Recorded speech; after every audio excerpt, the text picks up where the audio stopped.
The stranger stumbled into Fort Yuma, California, on a blistering August afternoon in 1878, his boots dragging trails through the dust-choked Main Street, and Delilah Bishop knew without asking that this man was dying by inches. She stood in the doorway of her modest restaurant, wiping flour from her hands onto her apron, watching as he gripped the hitching post outside the saloon across the way like it was the only thing keeping him upright. His clothes hung loose on a frame that had once been substantial, the fabric sun bleached and patched in a dozen places. Even from 30 feet away, she could see the hollow darkness under his cheekbones, the way his shoulders curved inward as though his body was collapsing on itself. Fort Yuma sat on the edge of survival, a trading post and military settlement where the Colorado River cut through unforgiving desert. The heat pressed down like an iron weight, and most sensible folks stayed indoors during the worst hours. But Delilah had learned that hunger and desperation followed no schedule. She had opened her restaurant 3 years ago after her father died, leaving her the building and enough stubbornness to make a go of it in a place where women running businesses were viewed with suspicion at best. The stranger took 2 more steps, and his knees buckled. He caught himself on one hand, his hat falling into the dirt. Nobody moved to help him. The soldiers from the nearby fort walked past without a glance.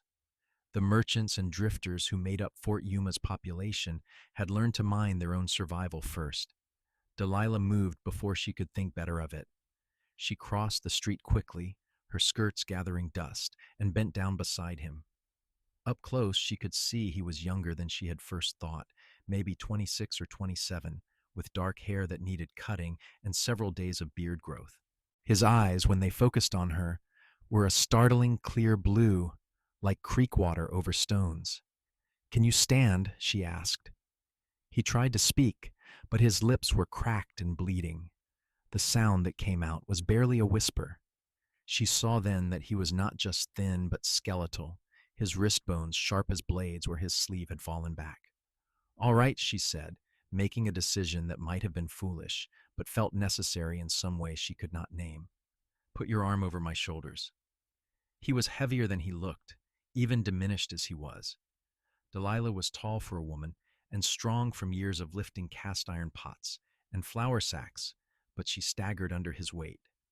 Together they made their way across the street to her restaurant, a narrow building sandwiched between a dry goods store and a boarding house. The sign above the door read simply, "Bishops," in fading paint. Inside, the air was marginally cooler. She guided him to one of the 4 tables and lowered him into a chair. He slumped forward, his forearms on the table, his head hanging. She could count his vertebrae through his shirt. "Stay there," she said, though he looked incapable of going anywhere. In the kitchen, she moved with practiced efficiency. The stove was still warm from the morning baking. She had a pot of chicken broth simmering, the way she always did, using bones and scraps that would otherwise go to waste. She ladled out a bowl and cut several slices of bread from the loaf she had made before dawn. Her hands shook slightly as she arranged everything on a tray.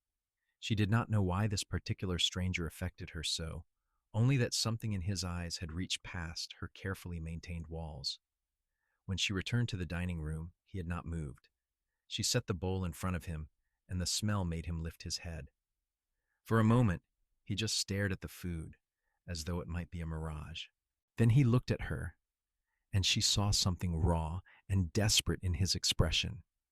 "Eat slowly," she said. "Your stomach will rebel if you rush." He picked up the spoon with a trembling hand. The first sip of broth made him close his eyes. She watched as he took another careful spoonful, then another. She could see him fighting the urge to gulp it down, following her instruction, even though everything in him must have been screaming to devour it all at once. He ate the bread in small bites, chewing thoroughly, his throat working as he swallowed. Delilah sat down across from him, folding her hands in her lap. Outside, the afternoon traffic moved past her windows, a freight wagon heading to the river landing, 2 soldiers on horseback, a woman with a basket over her arm. Normal life in an abnormal place. Inside this room, something else was happening. something she did not yet understand. When he finished the bowl, he set down the spoon and looked at her again. Some of the glassiness had left his eyes. "Thank you," he said, his voice rough but audible now. "I cannot pay you." "I did not ask you to," Delilah replied. "I have nothing." He gestured at himself, at his ruined clothes and empty pockets. "I am nobody." "Everyone is somebody," she said. "What's your name?" He hesitated, as though even that information might be too much to give. Finally, he said, Wade Sutherland. I'm Delilah Bishop. This is my restaurant." He nodded slowly, taking in the room. It was simple but clean, with 4 tables covered in checked cloth and a counter along one wall where she kept a display of the day's pies and cakes. The walls were whitewashed planks, and she had hung curtains in the windows to filter the harsh desert light. "How long since you ate a full meal?" she asked. Wade looked down at his hands, turning them over as though the answer might be written on his palms. 4 months, maybe 5. I had work up in Prescott at a silver mine. It played out in April. I drifted south looking for something else, but he trailed off, shaking his head. "Jobs are scarce. Money ran out." Pride lasted a little longer than common sense. By the time I was willing to beg, I was too weak to work, even if someone offered. "You walked here from Prescott?" "Some walking, some riding in freight wagons when I could. Mostly walking these last few weeks." Prescott was over 200 miles north. Delilah tried to imagine making that journey in the summer heat with no food, no money, no prospects. The wonder was not that he had collapsed in her street, but that he had made it this far at all. "You need more than broth," she said, "but your body needs time to adjust. I will bring you something else in an hour, something more substantial." "Miss Bishop, I already told you I cannot pay." "And I already told you I did not ask you to." She stood, smoothing her apron. "There's a pump out back if you want to wash. The door through the kitchen leads to the yard." He pushed himself to his feet, unsteady but upright. "Why are you helping me?" It was a fair question. Delilah had learned to be careful in this town, to keep her distance from trouble, to mind her own affairs. Yet here she was, bringing a starving stranger into her home, feeding him without expectation of payment. She thought of her father, who had always said that kindness was the only thing that could not be stolen from you, only given freely or withheld. "Because you need help," she said simply. Wade studied her for a long moment. She met his gaze steadily, this man who was all sharp angles and desperate eyes. Then he nodded and made his way slowly toward the kitchen. Delilah watched him go, then turned to her preparations. She had a restaurant to run, customers who would arrive for supper in a few hours, work that would not wait. But she found her thoughts returning again and again to the man in her kitchen, to the way he had looked at that bowl of broth like it was salvation itself. An hour later, she brought him a plate of scrambled eggs with cheese, more bread, and a glass of milk. He was sitting at the back steps, his face and hands scrubbed clean, his wet hair slicked back. The washing revealed the true extent of his thinness, but also the structure underneath. He had been a big man once, broad-shouldered and strong. He could be again, with time and food. "Here," she said, handing him the plate. He took it with both hands, as though afraid of dropping such precious cargo. "This is too much. Eat what you can. Stop when you feel full." She left him there and returned to her kitchen, checking on the roast she had in the oven for the evening service, mixing up biscuit dough, peeling potatoes. Through the open door, she could hear the scrape of his fork on the plate, the small sounds of a man eating. When she looked out 20 minutes later, the plate was clean and he was sitting with his head tilted back against the wall, his eyes closed, his face turned toward the late afternoon sun. Something shifted in Delilah's chest, a sensation she could not quite name. It was not pity, though she felt that too. It was something more complicated, something that involved the set of his jaw and the strength still visible in his hands despite everything. She busied herself with her work and tried not to think about it. That evening, she served dinner to her usual customers, soldiers from the fort, merchants, a family of settlers passing through on their way to California's interior. Wade stayed in the back, out of sight. She brought him another bowl of soup and more bread, and he ate it slowly, obediently, still following her instructions. When the last customer left and she locked the front door, she found him washing dishes at the pump. "You don't have to do that," she said. "I'm not a charity case," he replied without looking up. "I can work for what I'm given. You can barely stand. I can wash dishes sitting down if you've got a stool."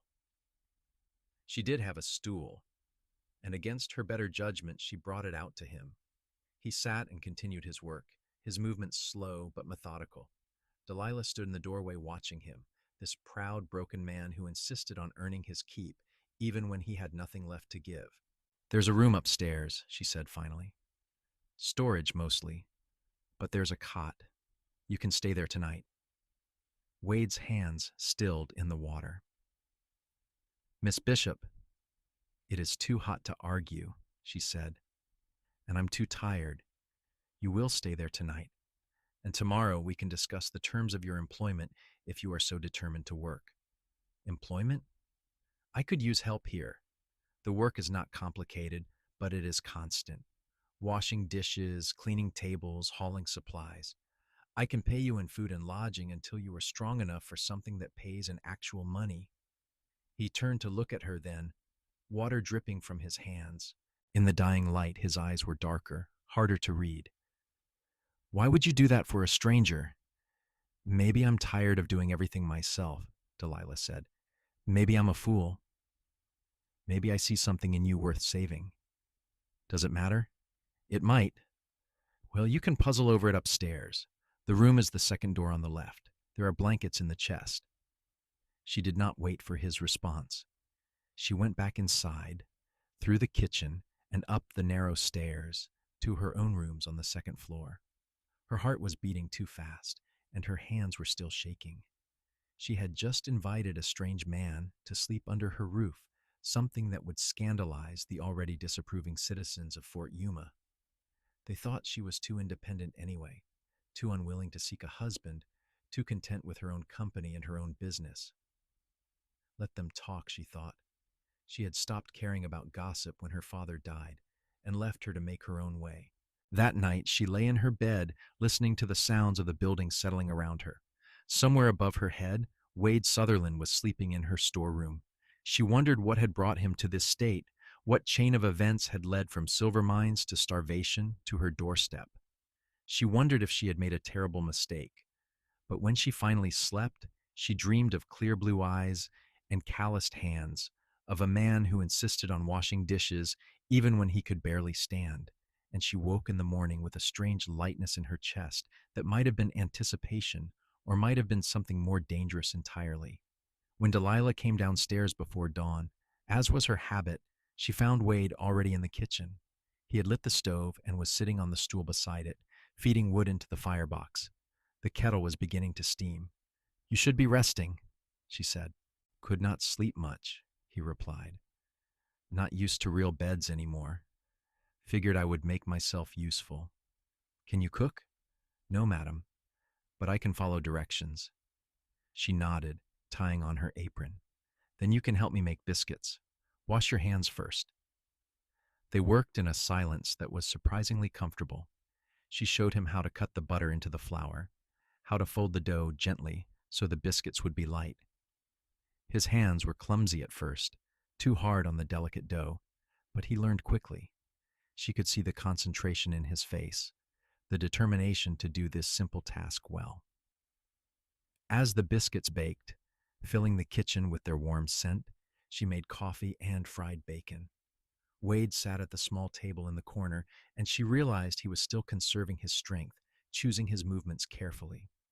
She set a plate in front of him, 2 biscuits, 3 strips of bacon, scrambled eggs. "Eat," she said.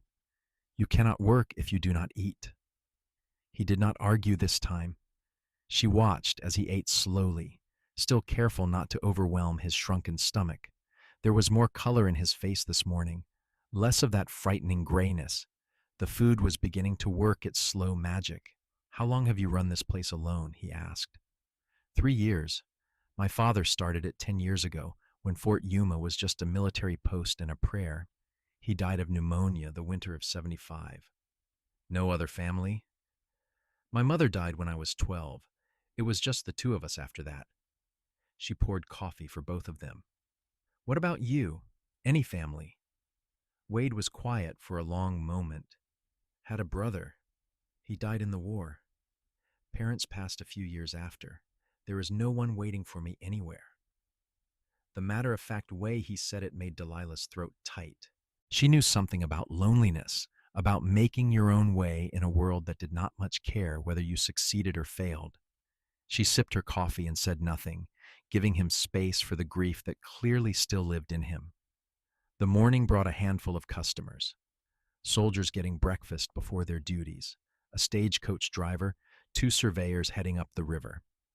Wade stayed in the back, washing dishes and pots, moving slowly but steadily. Delilah caught herself glancing toward the kitchen more often than necessary, checking on him, making sure he was not pushing himself too hard. Around mid-morning, when the rush had ended, she brought him a glass of water and found him sitting on the back steps again, his face turned toward the slight breeze that offered no real relief from the heat. "How are you feeling?" she asked. "Like I've been trampled by horses," he said. "But better than yesterday. You need rest as much as food." "I know." He took the water gratefully, draining half the glass in one long swallow. "But I've spent so many weeks doing nothing but trying to find the next meal. It feels strange to just sit." Delilah lowered herself to sit beside him, careful to keep a proper distance between them. Propriety might be less rigid in a frontier town, but she still had her reputation to consider. "What did you do before the mining?" "Bit of everything. Worked on a ranch up in Colorado for a while. Broke horses, mended fences, worked as a guard on freight runs, did some logging in the mountains one winter. Whatever paid and kept me moving." "You did not want to settle anywhere?" "Did not seem like there was a reason to." He looked down at his hands, calloused and scarred from hard labor. "After my brother died, after my parents were gone, it seemed easier to just keep drifting. No ties, no complications. Sounds lonely." It was. He glanced at her, and she saw something vulnerable in his expression. But loneliness felt safer than staying in one place and watching everything fall apart again. Delilah understood that impulse, the desire to protect yourself from more loss by refusing to attach to anything or anyone. But she had chosen the opposite path, putting down roots as deep as she could manage, building something that could not be taken away by death or circumstance. She did not know which approach was wiser. "Fort Yuma is not much," she said, "but it is something. You could stay for a while. Work here until you are strong again, save some money, figure out what comes next. You barely know me." "That's true, but I know you would rather wash dishes than accept charity. I know you have not lost your pride despite everything. That counts for something." Wade turned to look at her fully. In the bright morning light, she could see the details of his face, the small scar through his left eyebrow, the lines at the corners of his eyes from squinting into sun and distance, the shape of his mouth. He was handsome in a rough, weathered way that probably had not existed before the hunger and hardship had carved away everything soft. "Why did you really help me?" he asked. "And do not say it was because I needed it. Plenty of people need help in this town." Delilah considered the question seriously. She owed him honesty at least. "I saw something in you," she said slowly. "When you fell in the street, when everyone else walked past, I saw you catch yourself. You did not just collapse, you tried to keep going. And I thought, here is someone who has not given up, despite every reason to. That seemed worth preserving. That, or you have a dangerous habit of collecting strays." She found herself almost smiling. "I have never done this before, if that is what you are asking. You are my first stray." Should I feel honored or worried? Both, probably. This time he did smile, just a brief curve of his mouth, but it transformed his face. Delilah felt something flutter in her chest and firmly ignored it. This man was her employee, nothing more. He needed food and safety and time to heal, and she could provide those things without complicating matters with any other feelings. Over the following days, Wade grew stronger. She watched it happen gradually, the way a plant unfolds toward the sun. His face filled out slightly, the terrifying sharpness of his bones softening. He moved with less effort, stood straighter. The light that had been missing from his eyes began to return, tentative at first, then stronger. He worked steadily but within his limits, learning the rhythms of her kitchen and her business. He washed dishes, swept floors, carried supplies from the storage shed. When customers came, he stayed out of sight, not because she asked him to, but because he seemed to sense that his presence would raise questions she was not ready to answer. But in the quiet hours they talked. She learned about his childhood in Missouri, about the farm where he grew up, about his older brother who had enlisted in the Union Army in '62 and never came home. She learned about his parents' grief, how it had consumed them until there was nothing left for the son who survived. She learned about the years of drifting, the hard work and harder lessons, the gradual wearing down of hope until he was just moving because stopping meant dying. In return, she told him about her own life, about growing up in this harsh place, watching her father build something out of nothing through sheer stubbornness, about learning to cook from him, about the way food could be love and comfort when words failed, about the loneliness of being a woman alone in a town full of men who either wanted to marry her or dismiss her. "Why have you not married?" Wade asked one evening as they cleaned up after the supper service. Delilah paused in her wiping of the counter. It was a question she heard often enough, usually from well-meaning townswomen who could not imagine a woman choosing independence over a husband. From Wade, it felt less like judgment and more like genuine curiosity. "I have not met anyone who wanted me as I am," she said. "Most men who have shown interest wanted a wife who would give up the restaurant, stay home, have babies. They wanted me to be smaller, quieter, more conventional, and I could not do that, not even for companionship." "Their loss," Wade said. She looked at him in surprise. He was scrubbing a pot, his sleeves rolled up to show forearms that were finally beginning to regain some muscle. He did not look up as he continued, "You have built something here. Fed people, created a place that matters. Any man who could not see the value in that would be a fool." Delilah felt warmth spread through her chest, a feeling that had nothing to do with the heat of the kitchen. "Thank you," she said softly. Just the truth. 2 weeks after Wade had stumbled into town, Delilah woke to find him in the kitchen making coffee. It had become a routine now, the two of them working together in the pre-dawn darkness, preparing for another day. But this morning felt different somehow, charged with something she could not name. "Sleep well?" she asked. "Better than I have in months," he said. "Real bed, full stomach, roof overhead. Feels like luxury." She smiled, measuring out flour for the morning biscuits. "You are looking better. Stronger. Feel it too." He poured coffee for both of them, a small domestic gesture that should not have felt as intimate as it did. "I've been thinking I should start looking for paid work. I cannot live on your charity forever." The word charity stung, though she knew he did not mean it cruelly. "You have been working. That is not charity." "You know what I mean. Real wages, enough to pay my own way." "You are paying your own way. The help has been valuable. Delilah." It was the first time he had used her given name, and the sound of it in his rough voice made her hand still in the flour. "You saved my life. I will never forget that. But I need to be my own man again. You understand that, don't you?"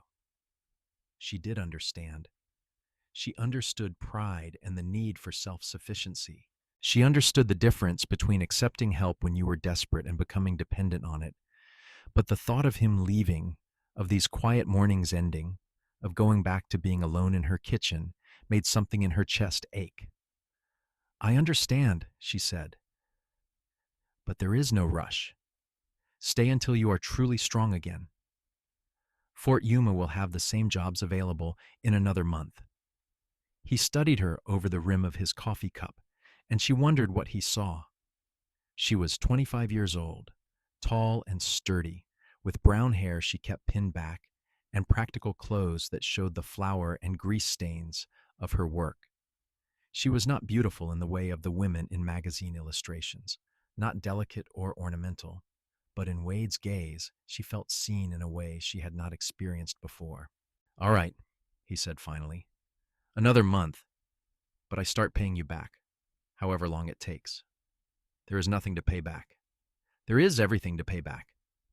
She could have argued, but she recognized the immovability in his tone. So she nodded and returned to her biscuits, and they worked in a silence that was comfortable and complicated all at once. That afternoon, a dust storm rolled in from the desert, turning the sky brown and driving everyone indoors. Delilah closed the restaurant early and secured the shutters, then retreated to the kitchen where Wade was inventorying supplies. "This will last a few hours," she said, brushing grit from her hair. "Happens once or twice a month in summer." "I have been in dust storms before," Wade said, "but never with a solid roof over my head. Usually just had to wrap a bandana around my face and wait it out." The wind howled outside, rattling the shutters. Delilah lit lamps against the premature darkness and put a kettle on for tea. The storm created a strange intimacy, sealing them together in the lamp-lit kitchen while the world outside disappeared into swirling chaos. "Tell me about Colorado," she said, settling into a chair at the small table. "You said you worked on a ranch there." Wade joined her, accepting the tea she poured. "It was beautiful country, mountains with snow on them, even in summer, valleys so green they hurt your eyes after the brown of the plains. The ranch was small, maybe 200 head of cattle. Owner was a man named Harrison, had a wife and 3 daughters. Did you like it there?" "I did. Worked there for almost 2 years, longer than I had stayed anywhere since leaving home. Harrison was fair. The work was good. The mountains felt solid, like they were not going anywhere." He paused, turning the cup in his hands. "I thought maybe I could stay, put down roots like you talked about." "What happened?" "Harrison died, thrown from a horse, broke his neck. His wife could not run the ranch alone, sold it to a cattle company. They brought in their own men. I moved on." "That must have been hard." "It was a reminder," Wade said, "that nothing lasts, that getting attached just means more pain when things end." Delilah sipped her tea, thinking about her father, about the pain of his loss, and the question of whether loving him had been worth that pain. She had always thought yes, that the years of his presence and guidance had been worth the grief that followed. But she could see how someone who had lost everyone might reach a different conclusion. "Nothing lasts," she agreed. "But that does not mean it's not worth having while you can. My father used to say that the only thing we really own is the present moment. The past is gone, the future is uncertain, but right now is ours. Wise man, your father. He had his moments." The storm continued to rage outside. They sat together in the kitchen, drinking tea and talking about small things, safe things. Wade told her about horses he had known, about a dog he had owned as a boy. She told him about learning to bake bread, about the first time she had burned a roast and cried over it. The conversation wandered and looped back on itself, the way talk does when time has lost its usual structure. At some point, Delilah realized the light outside had changed. The wind had died down and the dust was settling. But neither of them moved to open the shutters or resume their usual routines. They simply sat there, close enough to touch but not touching, bound by something that was not quite friendship and not yet something more. "I should check the shutters," Wade said finally. "Yes," Delilah agreed, but neither of them stood. Finally, reluctantly, they rose and went about the business of reopening the restaurant to the world. But something had shifted between them during those storm-sealed hours, something neither of them acknowledged but both of them felt. The next morning, Wade asked if he could accompany her to the market. She usually went alone, but she agreed readily enough, pleased to have his company. They walked through Fort Yuma's dusty streets to the small market square where farmers and traders sold produce, meat, and dry goods. Delilah negotiated with practiced efficiency, selecting vegetables and debating prices. Wade carried her baskets, observing the interactions with interest. She saw the town through his eyes, this rough collection of adobe and wood buildings clustered around the fort and the river landing. It was not much to look at, certainly not beautiful, but it had a certain stubborn vitality. On the way back, they passed a group of soldiers, and one of them called out to Delilah. "Morning, Miss Bishop. Got any of those apple pies today?" "Fresh this afternoon, Lieutenant," she called back with a smile. "You've got admirers," Wade observed. "I've got customers," she corrected. "They admire my cooking." "That all they admire?" There was something in his tone that made her glance at him.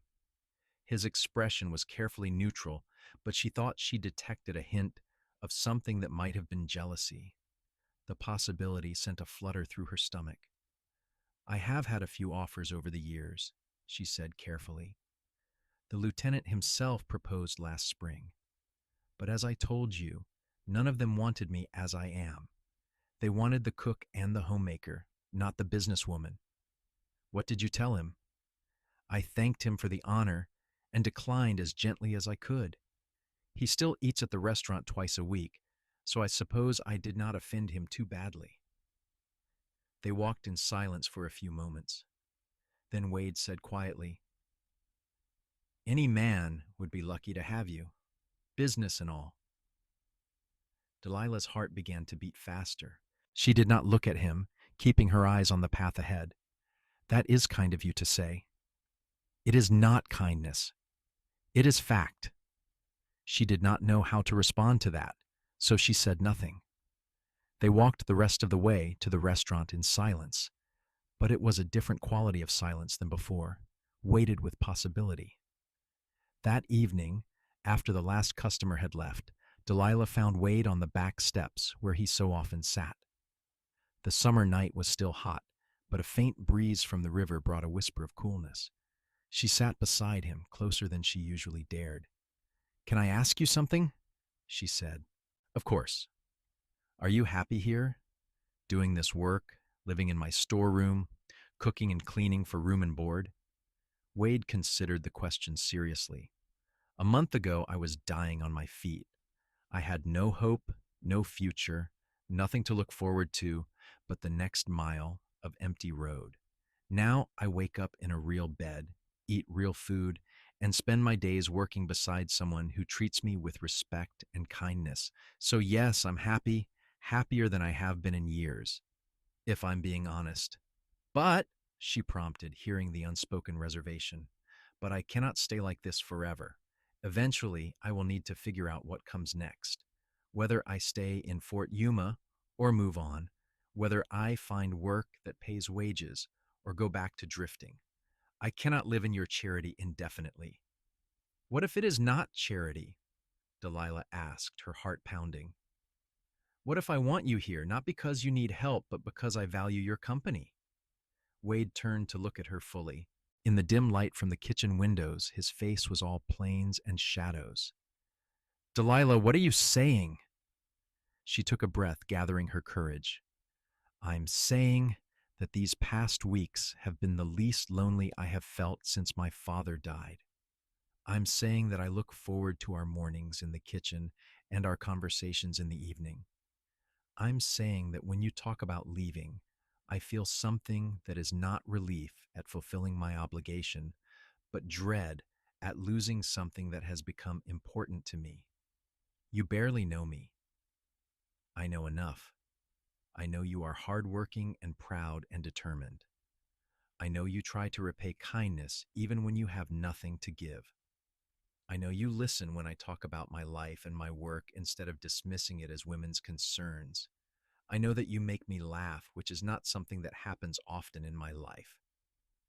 Wade was silent for a long moment. Then he said, "I have nothing to offer you.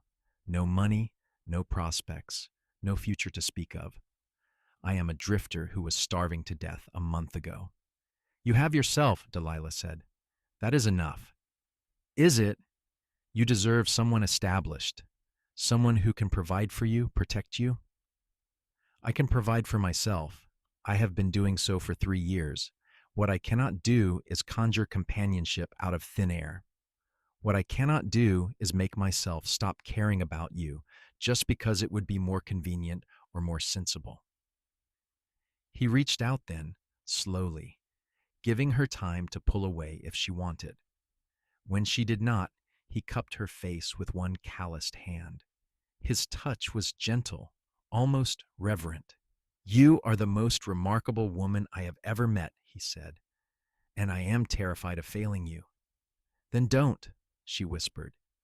He leaned forward and kissed her. It was soft, tentative, a question more than a declaration. Delilah answered by pressing closer, her hand coming up to rest against his chest where she could feel his heart beating hard and fast. The kiss deepened, became more certain, and she felt something in her soul click into place, as though she had been waiting her entire life for this moment. When they finally pulled apart, both slightly breathless, Wade rested his forehead against hers. I have nowhere near figured out what comes next, he said. I am still rebuilding myself from nothing. But if you are willing to take a chance on me, I promise I will spend every day trying to be worthy of that faith. You already are, Delilah said. You were worthy the moment you insisted on washing my dishes despite barely being able to stand. He laughed, a real laugh, and the sound of it made her smile. They sat together on the steps as the night deepened around them, holding hands, saying little. The future was uncertain, as it always was, but the present moment was theirs, and that was enough. Over the following weeks, Wade continued to grow stronger. His body filled out, muscle returning to his frame. The hollow-eyed desperation that had marked him when he arrived was gone, replaced by something steadier and more grounded. He took on more responsibilities in the restaurant, learning to cook simple dishes under Delilah's patient instruction, handling customers when she was busy in the kitchen. Their relationship deepened gradually, built on shared work and quiet conversations. They were careful about public displays, aware that Fort Yuma was a small town with sharp eyes and sharper tongues.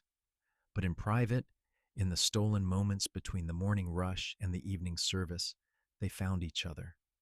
A kiss in the kitchen when no one was watching, hands brushing as they worked side by side, long talks in the cooling night air, mapping out dreams and possibilities. Wade began to plan for the future.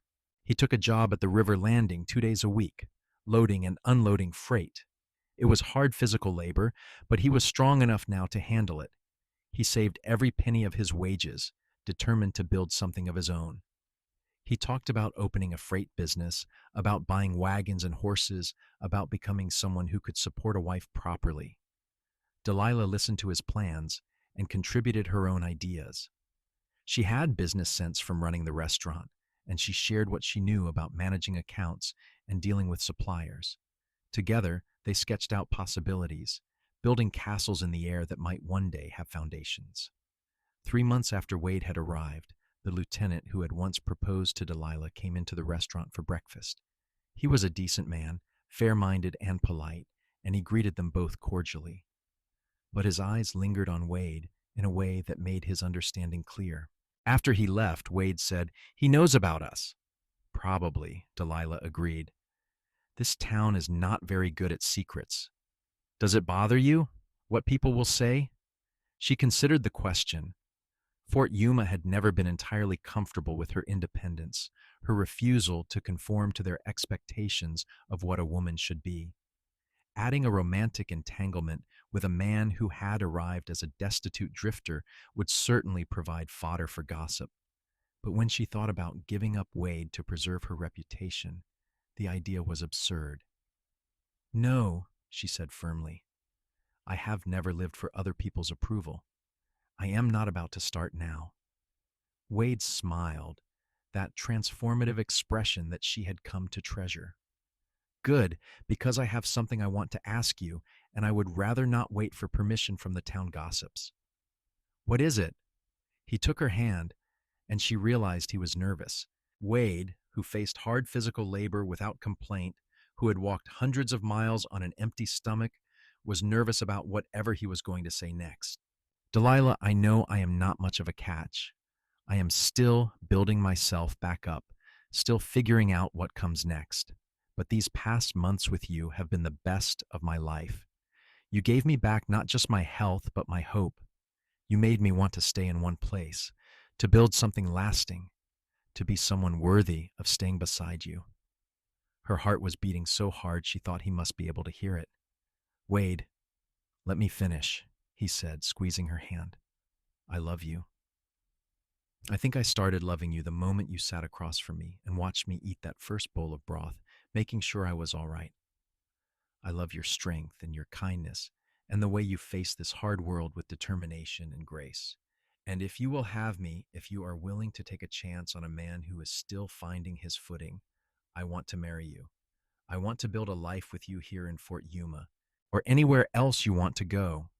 I want to wake up beside you every morning and fall asleep beside you every night. I want to be your partner in every sense of the word. Delilah felt tears prickling at her eyes. Are you proposing to me? I am, and I know I should have a ring and more romantic circumstances, but I could not wait another day without asking. So here I am, in the middle of our kitchen with flour on my shirt, asking you to marry me. She laughed through her tears and pulled him close, kissing him soundly. When she pulled back, she said, Yes, yes, absolutely yes. I love you too, Wade Sutherland. I love your determination and your pride and the way you came back from the edge of death through sheer stubbornness. I love that you wash my dishes and listen to my dreams and make me feel less alone in this world. Yes, I will marry you. He swept her up in his arms, spinning her around the kitchen, both of them laughing like children. When he set her down, they were both breathless and grinning. We should probably tell people, Delilah said. Make it official. Let them gossip all they want. I want the whole town to know that you chose me. They were married 6 weeks later in a simple ceremony at the small church that served Fort Yuma's faithful. Delilah wore a new dress in deep blue that she had sewn herself, and Wade wore a suit he had saved up to buy. It was not fancy, but it was new and fit him properly, and he looked handsome and proud standing at the altar waiting for her. The church was more crowded than Delilah had expected. She saw the lieutenant and several other soldiers from the fort. She saw merchants and their wives, settlers she had fed over the years, even the stern-faced postmaster who had once suggested she should close the restaurant and find a husband. Whether they approved or simply wanted to witness the spectacle, she did not much care. They were here, and that was enough. The ceremony itself was brief. They exchanged simple vows, promising to love and honor each other through whatever life brought. When the preacher pronounced them married and Wade kissed her, the church erupted in applause. Delilah felt tears on her cheeks and did not bother to wipe them away. Afterwards, they held a celebration at the restaurant. Delilah had cooked for days, preparing every dish she knew how to make. Wade had borrowed chairs from the boarding house and set them up in the street outside since the dining room was too small. Half the town showed up, eating and drinking and offering congratulations. Even those who had disapproved seemed willing to set aside their judgments for the sake of free food and good company. As the sun set and the party continued around them, Wade pulled Delilah aside. They stood in the doorway of the restaurant, watching their neighbors celebrate, and he put his arm around her shoulders. Thank you, he said. For what? For seeing something worth saving when I was dying in your street. For feeding me and healing me and believing I could be more than a starving drifter. For loving me when I had nothing to offer but myself. Delilah leaned into him, resting her head against his shoulder. You gave me something too, she said. You gave me companionship and laughter and a reason to stop living just for work. You gave me a future that is not just surviving but thriving. You gave me love. They stood together in the doorway as the desert night cooled around them and their neighbors celebrated their union. Delilah thought about the afternoon months ago, when a desperate man had stumbled into her street, and how her simple act of kindness had transformed both their lives. She thought about the bowl of broth, the way Wade had looked at it like salvation. She thought about watching the light return to his eyes day by day as food and safety and affection did their slow work of healing. I was so lost, Wade said quietly, as though reading her thoughts. I had given up on everything, on life itself. And then you fed me, and I remembered what it felt like to hope. I was lonely, Delilah confessed. I had convinced myself that I was fine alone, that I did not need anyone. But when you stayed, when we worked together and talked together, I realized how much I had been missing. You filled a space I did not even know was empty. He turned to face her fully, cupping her face in both hands. I am going to spend the rest of my life making sure you never regret taking a chance on me. I could never regret it, she said. You are the best thing that ever stumbled into my life. He kissed her then, tender and deep, and around them their neighbors cheered and whistled. They broke apart laughing, and Delilah felt a happiness so complete it was almost frightening in its intensity. That night, they climbed the stairs to Delilah's rooms, which were now their rooms. Wade had moved his few possessions from the storeroom earlier in the week, though he had owned so little it had taken only one trip. The bedroom was simple but comfortable, with a large bed and windows that looked out over the street. They came together with a mixture of tenderness and passion, learning each other's bodies, discovering how to bring each other pleasure. Wade was gentle, almost reverent, treating Delilah like something precious and fragile. She responded by showing him that she was neither precious nor fragile, but strong and certain, meeting him as an equal. They loved each other through the night, and when they finally fell asleep tangled together, both were smiling. In the morning, they woke to sunlight streaming through the windows and the sounds of Fort Yuma coming to life below them. Delilah stretched, feeling deliciously sore and utterly content. Beside her, Wade was already awake, watching her with an expression of wonder. What? She asked, self-conscious under his gaze. Just thinking about how lucky I am, he said. How close I came to dying on that road. How I almost gave up a dozen times but kept walking anyway. How all of that suffering led me here. To you. You think it was worth it? All that pain and hardship? Every second, he said without hesitation. Because it brought me to this moment, waking up beside my wife in our home. Yes, it was worth it. She kissed him, slow and sweet, then reluctantly pulled away. We should get up. The restaurant will not run itself. Actually, Wade said, grinning, I arranged for the lieutenant's wife to open up this morning and handle breakfast. We have the whole day to ourselves. You did what? Called in a favor. Thought maybe we deserved a day to just be married without worrying about biscuits and bacon. Delilah laughed in delight.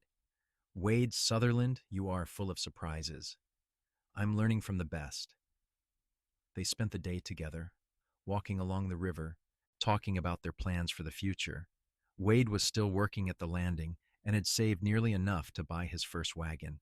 With that, he could start taking freight contracts, building the business he dreamed of. Delilah talked about expanding the restaurant, maybe adding more tables, hiring help so she was not doing everything herself. We could work together, Wade suggested. I could handle deliveries for the restaurant, bring in supplies from elsewhere, cut out the middlemen, reduce your costs. That could work, Delilah said thoughtfully. And if your freight business grows, you could supply other businesses too. Create a real enterprise. They spun plans and possibilities, their dreams intertwining the way their lives had. By the time they returned to the restaurant in the late afternoon, they had sketched out a future that was ambitious but achievable, built on their combined strengths. Over the following months and years, they made those dreams reality. Wade bought his wagon, then a second, then a third. He hired men to drive them, taking contracts all along the Colorado River and into the desert beyond. Delilah expanded the restaurant, hiring 2 women from the town to help with the cooking and serving. Together, they built something larger than either could have managed alone. But the business success, satisfying as it was, mattered less than the life they built together. They filled their days with work and their nights with love and conversation. They learned each other's rhythms, each other's moods. They argued sometimes, as any couple did, but they learned to fight fair and forgive quickly. In their second year of marriage, Delilah discovered she was pregnant. The news filled them both with joy and terror in equal measure. They prepared as best they could, saving money, arranging for more help at the restaurant, reading everything they could find about childbirth and infant care. When the time came, in the spring of 1880, Delilah labored through a long night with Wade at her side, holding her hand and murmuring encouragement. The birth was hard, but she was strong, and when dawn broke, she held their son in her arms.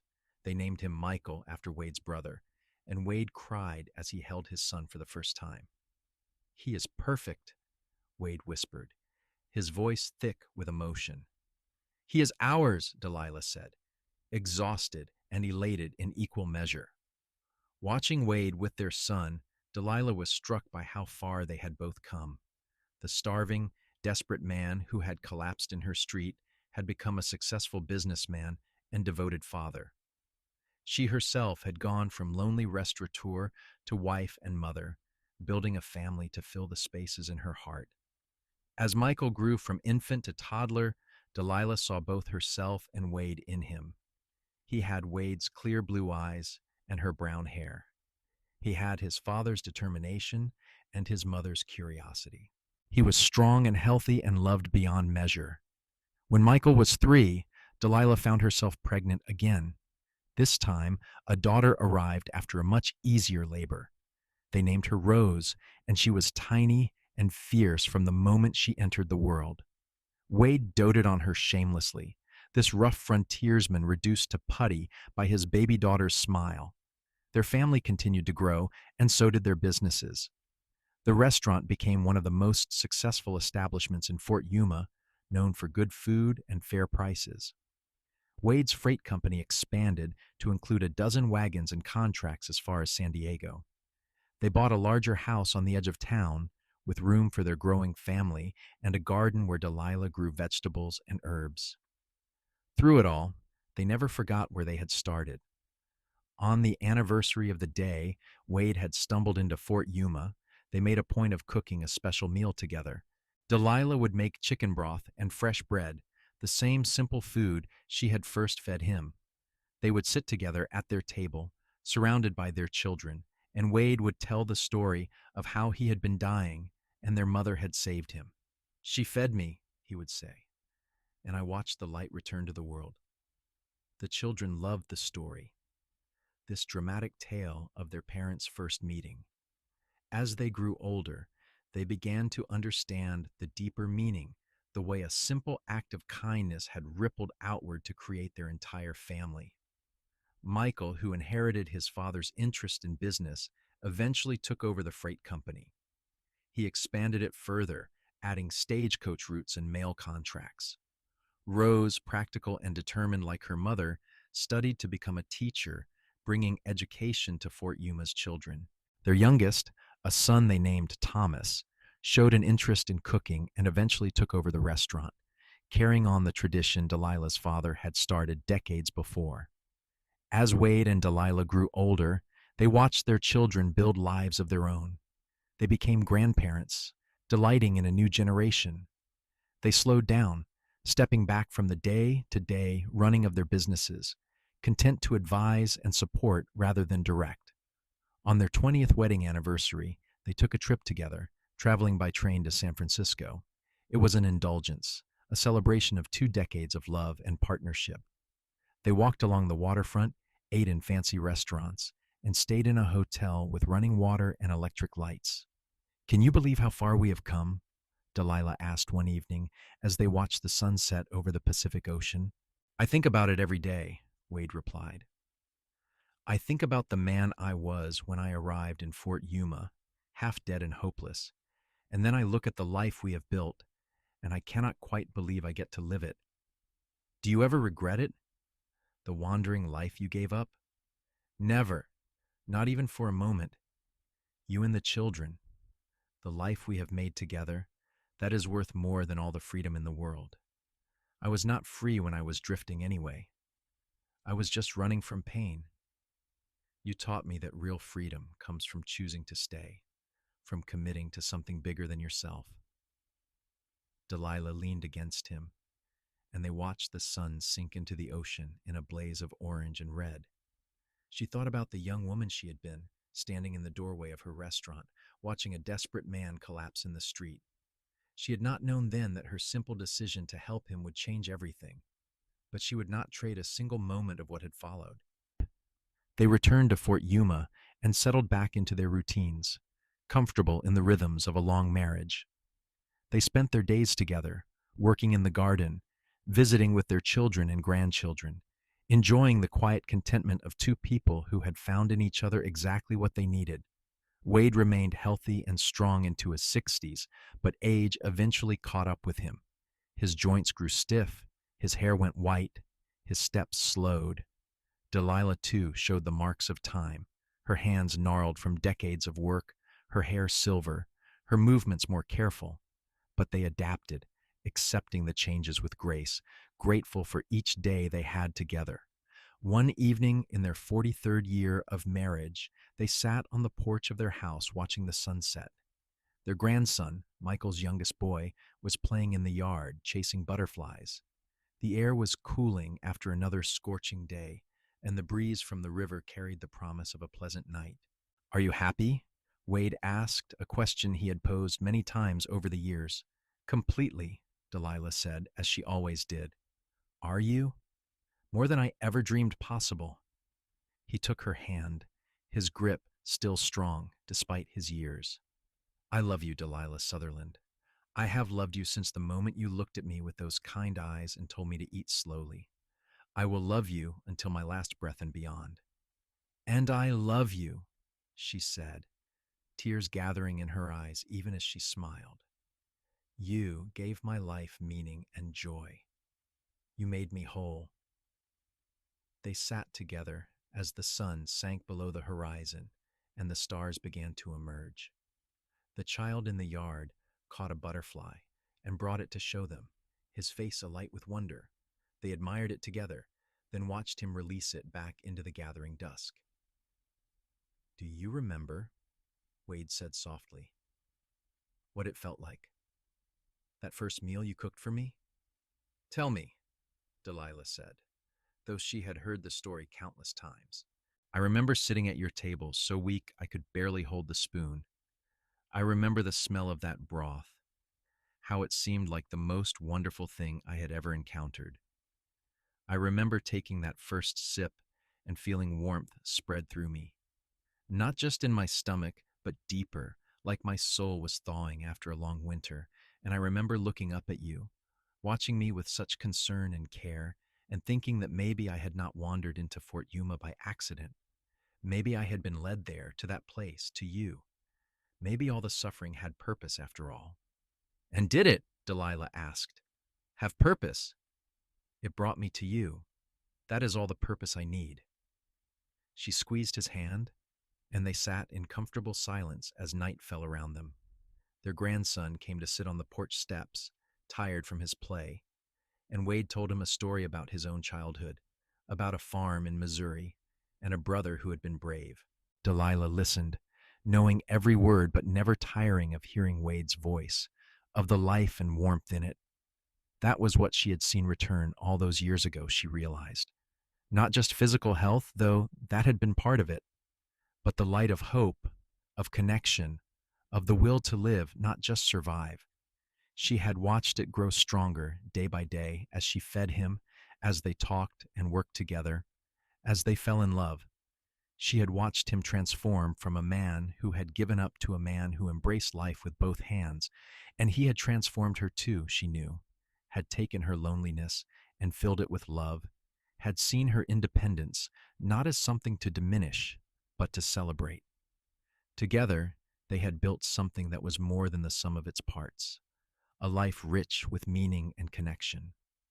The years continued to pass, gentle and full. They celebrated their 50th wedding anniversary, surrounded by children, grandchildren, and great-grandchildren. Fort Yuma had grown and changed around them, but their house remained a constant, a gathering place for their ever-expanding family. Wade lived to be 78, sharp and engaged until nearly the end. When his heart finally gave out one cool February morning, he died in his sleep with Delilah beside him, her hand in his.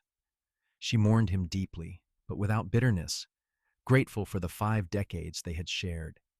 She lived another 5 years remaining in their house, tended by her children and visited daily by family. She spent her time reading, working in her garden, and telling stories to her great-grandchildren about their grandfather, about the day he had stumbled into Fort Yuma, more dead than alive, about how she had fed him and watched the light return. When her own time came, she welcomed it peacefully, ready to join Wade wherever he had gone. Her last thoughts were of that first morning in the kitchen when Wade had made coffee and they had worked together in comfortable silence, building toward a future neither of them could have imagined. She was buried beside Wade in the cemetery, overlooking the Colorado River, under a simple headstone that read, Delilah and Wade Sutherland. Together, they built a life of love and purpose. 1878, 1933. Their descendants continued to thrive in Fort Yuma and beyond, carrying forward the legacy of kindness and determination their grandparents had modeled. The restaurant operated for another generation before finally closing, but the building remained, converted into other uses, but always remembered as the place where two lives had intersected and transformed each other. The story of Wade and Delilah became family legend, told and retold at gatherings, passed down through the generations. It was a reminder that kindness matters, that small acts can have enormous consequences, that love can bloom in the most unlikely circumstances. It was a story about seeing the humanity in others, about second chances, about the power of nourishment, not just for the body, but for the soul. And at its heart was a simple truth. Sometimes salvation comes in the form of a bowl of broth, offered with compassion to a stranger who has forgotten what it means to hope. Sometimes all it takes to change a life is the willingness to see someone in need and act, without expectation of reward or recognition. Sometimes the most profound love stories begin not with grand gestures, but with quiet acts of everyday grace. Wade had arrived in Fort Yuma broken and desperate, certain he would die alone on some dusty road. Delilah had been lonely, convinced that her independence meant a life without partnership. Together, they had found healing and wholeness, building a love that sustained them through decades of challenges and joys. Theirs was not a story of perfect people or a perfect life. They had faced hardships, weathered storms, both literal and figurative. They had argued and struggled and made mistakes. But through it all, they had held on to each other and to the fundamental truth that had brought them together, that caring for another person, truly caring, can be the most revolutionary act in a hard world. In the end, what mattered was not that Wade had been starving and Delilah had fed him, though that was how it started. What mattered was what they built from that foundation, a partnership of equals, a love that grew deeper with each passing year, a family that carried their values forward, a legacy of kindness that rippled outward in ways they never fully knew. The light that had returned to Wade's eyes that first day, fed by broth and bread, and Delilah's compassionate gaze, had never dimmed.